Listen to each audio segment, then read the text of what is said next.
Next, we are starting case law on assessment procedure or methods of assessment. So first, let us see what is the simple meaning of assessment. Assessment means a person has to compute its total income and on that income, how much is tax that tax is to be paid and to file its return of income under section 139(1). Assessment का मतलब है कि हर person को अपनी income calculate करनी चाहिए और यदि वो इनकम टैक्सेबल है तो उसके ऊपर अपना टैक्स कैलकुलेट करो आप और जितना भी टैक्स बनता है उसको पे करो and then you file return of income. तो रिटर्न ऑफ इनकम को हम कह सकते हैं ROI शॉर्ट में। तो ये आपको फाइल करनी है, वो भी इसकी ड्यू डेट होती है अंडर सेक्शन 139 सब सेक्शन 1 के अंदर। अब देखते हैं इसका प्रोसीजर क्या होता है। तो पहला नॉर्मल प्रोसीजर है। इस चीज़ को हम कहते हैं कि जब आपने अपनी इनकम कैलकुलेट करी, जितना टैक्स बन गया वो पे कर दिया और रिटर्न फाइल कर दी, उसका नाम है सेल्फ असेसमेंट। उसका सेक्शन है अंडर सेक्शन 148। तो self assessment means SSC files return of income and पे टैक्स। एसएससी ने अपने आप ही किसी की हेल्प लेके या किसी सीए के थ्रू रिटर्न फाइल करिए और टैक्स उसने पे कर दिया है। और जो रिटर्न फाइल की है आपने अंडर सेक्शन 139(1) में, और जो टैक्स की कैलकुलेशन कर रहे हैं, जो हम अपने आप रिटर्न फाइल कर रहे हैं, उसका नाम है सेल्फ असेसमेंट और उसका सेक्शन है 148। तो अब देखते हैं आपने रिटर्न फाइल कर दी।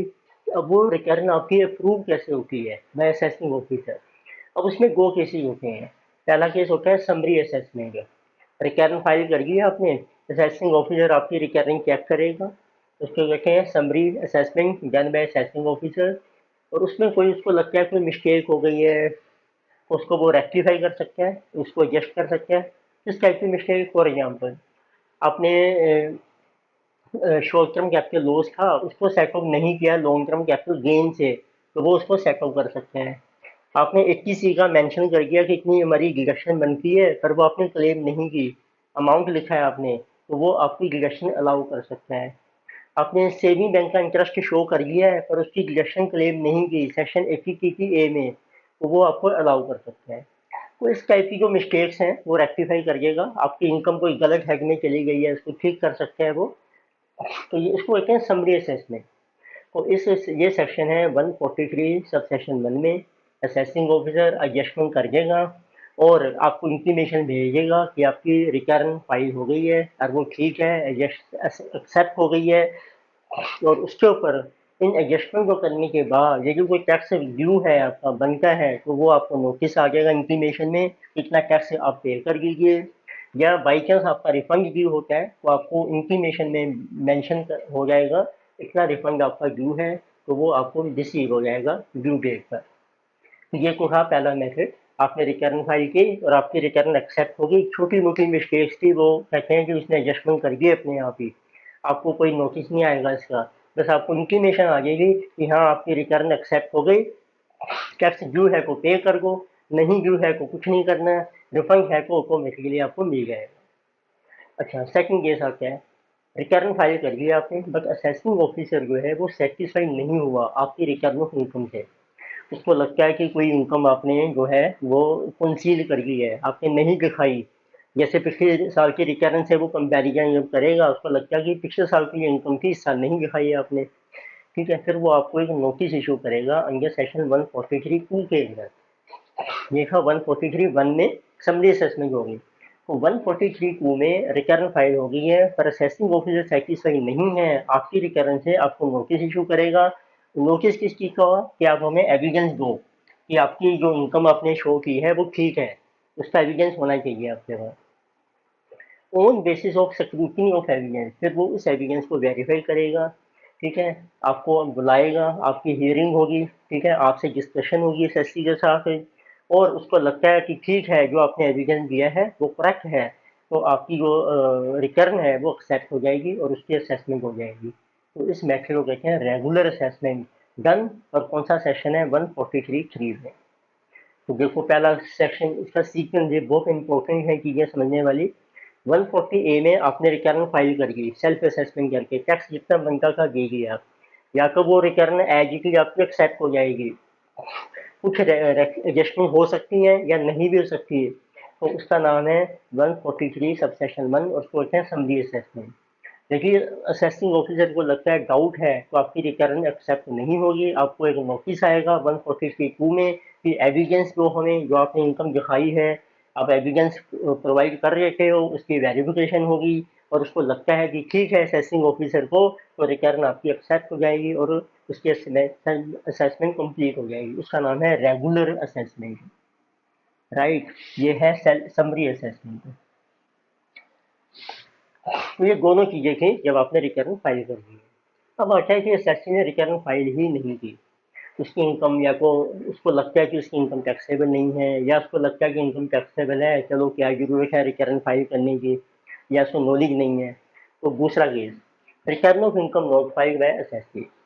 अब असेसिंग ऑफिसर को पता लगता है कि एक असेसी है, पर्सन है जिसका पैन नंबर इशू हुआ हुआ है, उसकी रिटर्न टैक्सेबल बनती है, उसको कहीं से नॉलेज मिलती है या इन्फॉर्मेशन मिलती है, तो वो आपको नोटिस इशू करेगा अंडर सेक्शन 142 सब सेक्शन 1 के अंदर to produce books of accounts.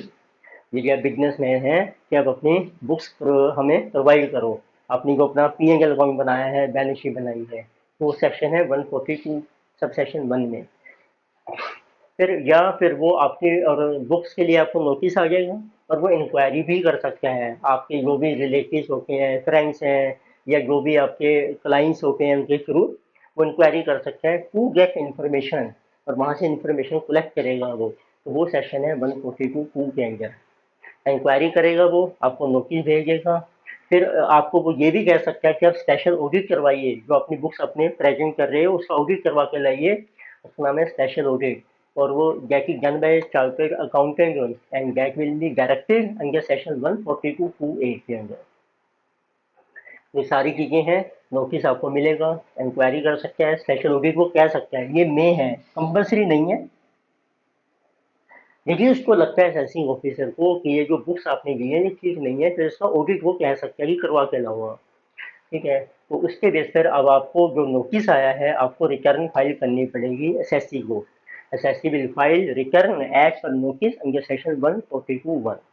तो वो पहले कौन सा सेक्शन था, 148 के अंदर आपने रिटर्न फाइल की थी अपने यहाँ पर। अब आपको नोटिस आया है, आपने रिटर्न फाइल नहीं की, फिर उसके बेस पे जब रिटर्न फाइल करोगे ये बन जाएगा as per notice under section 142 सब सेक्शन 1 में। अब उस रिटर्न की भी फिर असेसमेंट होगी, कैसे होगी, यही दो मेथड, या तो समरी असेसमेंट हो जाएगी अंडर सेक्शन 143(1) में, उसको लगता है जो रिटर्न आपने फाइल की है उसमें कोई एडजस्टमेंट करनी है करिएगा वो, और उसको एक्सेप्ट करके आपकी रिटर्न एक्सेप्ट हो जाएगी, जितना टैक्स बनता है उसका नोटिस आ जाएगा, रिफंड है तो उसका नोटिस इंटीमेशन आ जाएगी 143(1) में। ये होगी समरी असेसमेंट। या फिर आपको ये भी अभी भी रिटर्न जो फाइल करी है वो सेटिस्फाई नहीं है, फिर आपको वो एक और नोटिस इशू करेगा 143(2) के अंदर, पहले किया था 142(1) के अंदर कि रिटर्न फाइल नहीं करी, बुक्स प्रोड्यूस करो अपनी। अब आपने रिटर्न फाइल करके वो सेटिस्फाई नहीं है, फिर नोटिस आएगा 143(2) में कि हमें एविडेंस भी दो जो आपने रिटर्न में इनकम दिखाई है। उस एविडेंस के बेस पर आपकी हियरिंग होगी और आपकी रिटर्न एक्सेप्ट हो जाती है तो ठीक है, 143(3) में वो रेगुलर असेसमेंट आपकी कंप्लीट हो जाएगी। ये दो मेन मेथड्स हैं हमारे असेसमेंट के। सेल्फ असेसमेंट वो है आपकी सेल्फ असेसमेंट करनी है आपने, उसके बाद समरी असेसमेंट हो जाएगी या फिर रेगुलर असेसमेंट। सेल्फ असेसमेंट का सेक्शन ध्यान रखो, 140A है, अब समरी असेसमेंट 143(1) है, रेगुलर असेसमेंट 143(3) है। रिटर्न नहीं फाइल की तो आपको पहले नोटिस आएगा 142(1) में, फिर आपको इंक्वायरी हो सकती है, स्पेशल ऑडिट हो सकता है, और उसके बाद फिर असेसमेंट आपको रिटर्न फाइल करनी है, और असेसमेंट होगी आपकी 143(1) में या 143(3) में। ठीक है, ये मैंने आपको बेसिक प्रोसीजर एक्सप्लेन किया है। अब देखते हैं इसके केस लॉ कौन कौन से बनते हैं असेसमेंट के बेस पे। जो हमने कौन सी असेसमेंट की है, self assessment which is summary and regular, ये भी होगी समरी एंड रेगुलर असेसमेंट, उसके केस लॉ हम देखते हैं। तो लेके सी केस लॉ जो तो number 1 is super cassettes industries limited versus ACI के 1999, and on similar issue another case law was West Bengal State Cooperative Bank Limited versus JCI 2014। इसमें है कि when special audit under section 142(2)(a can be ordered, तो किस circumstances में special audit जो है वो हम ऑर्डर पास कर सकते हैं। ये स्पेशल ऑडिट आपको करवाना है। तो उस केस में ये था कि CIT gives approval of special audit to assessing officer, और वो कब ऑर्डर इशू करता है, if assessing officer has examined books of accounts of assessee properly.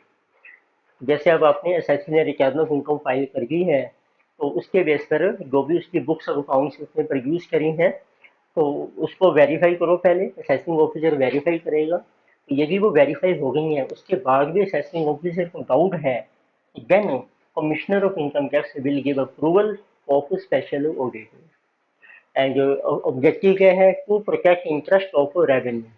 Means आपकी कोई इनकम एस्केप तो नहीं हो गई है, कोई इनकम आपने ऐसी तो नहीं है जो शो नहीं की रिटर्न में, और जिसके कारण गवर्नमेंट को टैक्स का लॉस हो रहा है। तो उसको कहते हैं कि गवर्नमेंट ने अपना इंटरेस्ट प्रोटेक्ट करना है, राइट। तो this was case another one is स्वदेशी पॉलिटेक्स लिमिटेड वर्सेस ITO 1983। तो स्पेशल ऑडिट होता है, जैसे CIT जो है अप्रूवल देता है असेसिंग ऑफिसर को कि आप एसएससी का स्पेशल ऑडिट करवाइए, और उसके लिए जो चार्टर्ड अकाउंटिंग होता है that is also approved by CIT। तो क्वेश्चन आता है, अब जो चार्टर्ड अकाउंटेंट अपॉइंट किया हमने स्पेशल ऑडिट के लिए, तो उसने डिक्लाइन कर दिया। Chartered accountant declines to do special audit under section 142(2)A। तो कहता है मैं तो असेसिंग ऑफिस जो भी एसएससी है उसका टैक्स ऑडिट नहीं करूंगा, और स्पेशल ऑडिट नहीं करूंगा अंडर सेक्शन जिस वन। तो अब क्या ये फेलियर माना जाएगा एसएससी का कि एसएससी ने ऑडिट नहीं करवाया है? तो whether it will failure by SSC to get audited, तो इट इज हेल्ड दैट, क्योंकि जब सीए ने ही मना कर दिया कि वो ऑडिट नहीं करेगा, तो किसी नॉट एसएससी फेलियर, क्योंकि ये CIT की रिस्पॉन्सिबिलिटी है कि सीए अपॉइंट करके गए वो जो स्पेशल ऑडिट करेगा। तो अब वो नहीं कर रहा है, उसने मना कर दिया है, तो किसी not SSC failure and SSC not held responsible. उसकी रेमेडी क्या है, या तो CIT एक नया सीए अपॉइंट करेंगे जो स्पेशल ऑडिट करेगा, या फिर वो उसको एलिमिनेट कर देंगे कि चलो स्पेशल ऑडिट की जरूरत नहीं है। Another case law, CIT versus Mamnugan Transporters 1995। उसने कहा कि can assessing officer make assessment under section 143 subsection 1, ये थी हमारी समरी असेसमेंट, और 143(3) ये थी आपकी रेगुलर असेसमेंट, और असेसमेंट ईयर अगर गैन assessment year for which return is file. देखो आपने रिटर्न फाइल किए है, सपोज के लिए फॉर द असेसमेंट ईयर है आपका 2020 से 21 की, ठीक है, इसकी रिटर्न फाइल करिए। बट क्या असेसिंग ऑफिसर असेसमेंट कर सकता है किसी दूसरे असेसमेंट ईयर की, may be assessment year 19 to 20 की, अंडर सेक्शन जिस और जिसके अंदर? तो it is have that no, it is not allowed. देखो जिस असेसमेंट ईयर की एसएससी ने रिटर्न फाइल करी है उसी की असेसमेंट होगी आपकी अंडर सेक्शन 143(1) के अंदर, ये कि समरी असेसमेंट, या 143(3) में कि आपको रेगुलर असेसमेंट है। और दूसरे असेसमेंट ईयर की वो नहीं कर सकता है, यदि उसको करनी है उसके लिए फिर उसको स्पेशल नोटिस इशू करना पड़ेगा उस असेसमेंट ईयर के लिए। It means assessing officer can make assessment only for that assessment year for which notice is issued, या जिसकी आपने रिटर्न फाइल की है जिस असेसमेंट ईयर के लिए। अगला केस लॉ है Odisha rural housing development corporation limited versus ACIT 2012 में। अब जो नोटिस इशू करते हैं हम, दो सेक्शन है, एक तो था 142(1) के अंदर यदि आपने रिटर्न फाइल नहीं करी, सेकंड था 143(2) के अंदर आपने रिटर्न फाइल कर दी बट असेसिंग ऑफिसर सेटिस्फाई नहीं हुआ है, वो आपको कहता है कि एविडेंस प्रूफ प्रोवाइड करो।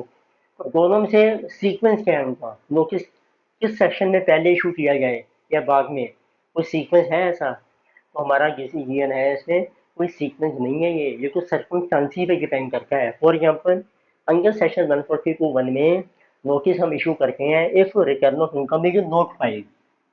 एसएससी ने रिटर्न फाइल नहीं करी तब उसको नोटिस इशू होगा अंडर सेक्शन 142(1) में, और नोटिस क्या होगा, to produce books of account, क्या आप अपनी बुक्स प्रोड्यूस करिए और रिटर्न फाइल कीजिए।